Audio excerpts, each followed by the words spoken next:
হাসিনার আমলে তাপসদের আমলে একেবারে দলের সঙ্গে না থাকলে দেয় না, কিন্তু নিয়োগ পাওয়ার পরে ভোট নেওয়ার পরেও যারা ইন্টেলেকচুয়াল কারাপশন করেছে, ইন্টেলেকচুয়ালি এবং সরাসরি শেখ হাসিনা, শেখ তাপস এবং ফ্যাসিবাদের পক্ষে রায় দিয়েছে, ফ্যাসিবাদকে জিয়ে রেখেছে, দলীয় আনুগত্য প্রকাশ করেছে, সেই বিচারপতিদের তালিকা আমরা সাহস করে 30 জনের নাম আমি মহসিন রশিদ সাহেব, আলাদ গিয়াসউদ্দিন সাহেব সাবেক সম্পাদক এবং শাহ আহমেদ বাদল সাহেব আমরা দিয়ে এসছি, যেখানে আমরা পরবর্তীকালে আমরা এই আন্দোলন সংগ্রাম কাজী জয়নাল সাহেবদের উদ্যোগে, নতুন জুলফিকার আলী জুনু সাহেব সহ সবার উদ্যোগে হচ্ছে।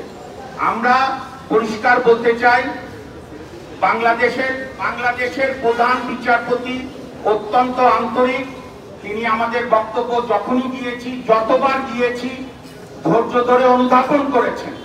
তিনি বুঝতে পেরেছেন তিনি বাংলাদেশের প্রধান বিচারপতি, ইতিহাসে প্রথমবার ছাত্র জনতার দাবির মুখে।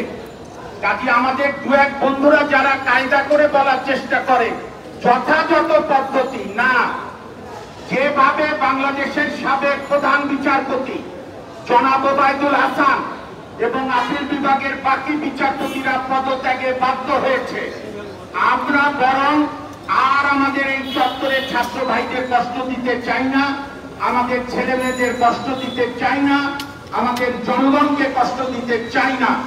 আমরা আশা করি 18 অক্টোবরের মধ্যে এই যে 2 ক্রাইটেরিয়ার ভিত্তিতে 20 জন হোক, 30 জন হোক, 40 জন হোক বিচারপতি পদত্যাগ করবেন এবং অনুচ্ছেদ 95 অনুযায়ী, কারণ এটাও অনেকে ভুল বুঝবে, অনুচ্ছেদ 95 অনুযায়ী 7 দিনের মধ্যে 60 জন যোগ্য বিচারপতিকে নিয়োগ করা যায়, বারের এবং লোয়ার জুডিশিয়ারি থেকে কয়েকজন নিয়ে।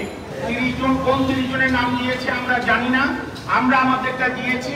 তবে বলে একটু কৌতুকের ছলে বলি, গ্রেট ম্যান থিংস অ্যালাইক, সব ভালো ব্যক্তিরা একই চিন্তা করে। আমি বিশ্বাস করি ফখরুল ইসলাম আলম হিসাবে লিখিত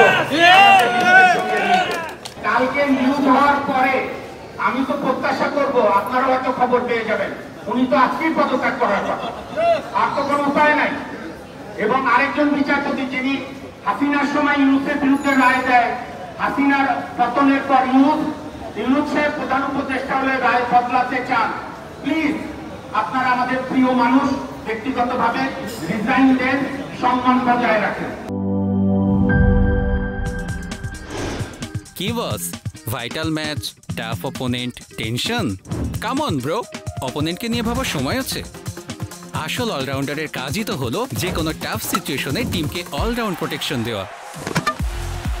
জাস্ট লাইক মাই টাইলক্স, যার অ্যান্টিব্যাকটেরিয়াল এজেন্ট টয়লেটের কোনায় কোনায় পৌঁছে 99% জীবাণু ধ্বংস করে, টয়লেটের কঠিন দাগ ও দুর্গন্ধ দূর করে টয়লেটকে রাখে ক্লিন আর সুবাসিত। টাইলক্স টয়লেট ক্লিনার, ক্লিন মানেই টাইলক্স।